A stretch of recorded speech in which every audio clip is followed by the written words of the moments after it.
Welcome to news focus. పలాసలో దొంగల బీభత్సం. ఓవైపు భారీ తుఫానుతో ప్రజలంతా బిక్కుబిక్కుమంటూ ఇళ్లకే పరిమితమైతే ఇదే అదునుగా భావించిన దొంగలు సందట్లో సడేమియా అన్నట్లు రెచ్చిపోయారు. శ్రీకాకుళం జిల్లా పలాసలో మంగళవారం రాత్రి ఏకకాలంలో 4 షాపుల్లో షట్టర్ తాళాలు పగలకొట్టి దొంగతనాలకు పాల్పడ్డారు. 3 మెడికల్ షాపులతో పాటు మరో ఏజెన్సీ షాపులో చోరీకి పాల్పడి సుమారు 4 లక్షల రూపాయల నగదును దోచుకెళ్లినట్లు బాధితులు చెబుతున్నారు.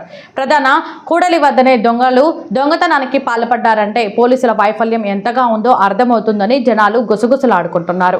రాత్రిపూట పట్టణంలో పోలీసులు గస్తీ మరింత పెంచాల్సిన అవసరం ఉందని పలువురు భావిస్తున్నారు. కేసు నమోదు చేసుకున్న కాశీబుగ్గ పోలీసులు దర్యాప్తు చేస్తున్నారు. నా పేరు సురేష్ కుమార్, వీధి సురేష్ కుమార్. ఇలాగ తమ్ముడు సామూర్తి షాపు నేను లీజు తీసుకొని దగ్గర 10 సంవత్సరాల పైన అవుతుంది. ఇప్పుడు వ్యాపారం బాగా కొనసాగుతుంది. రాత్రి నేను షాప్ గట్స్ ఇంటికి వెళ్ళి తెల్లవారులే షాప్ తీయడానికి వచ్చేటప్పటికి ఇలాగా తాళాలన్నీ ఎరగొచ్చి చంద్రవందనం చేస్తున్నారు. నా షాప్ లోపల ఉన్న రోజువారీ సేల్ కాకుండా నేను క్యాష్ సమ్ అమౌంట్ ఉంచి వెళ్ళాను. ఇక్కడ ఉంచి వెళ్ళినప్పటికీ 3,65,000 రూపాయలు. ఆ 3,65,000 రూపాయలతో పాటు నేను యూజ్ చేసే చెప్పల్స్ ఇవన్నీ కూడా మాయమైపోయి ఉన్నాయి. ఇది సిచ్యువేషన్ జరిగింది. నా షాప్తో పాటు 3 షాపులు మెడికల్ షాపులు, అది కూడా రామకృష్ణ మెడికల్, లక్ష్మీ మెడికల్, నా షాప్ మొత్తం 3 షాపులు ఇలాగే చంద్రవదం అయింది.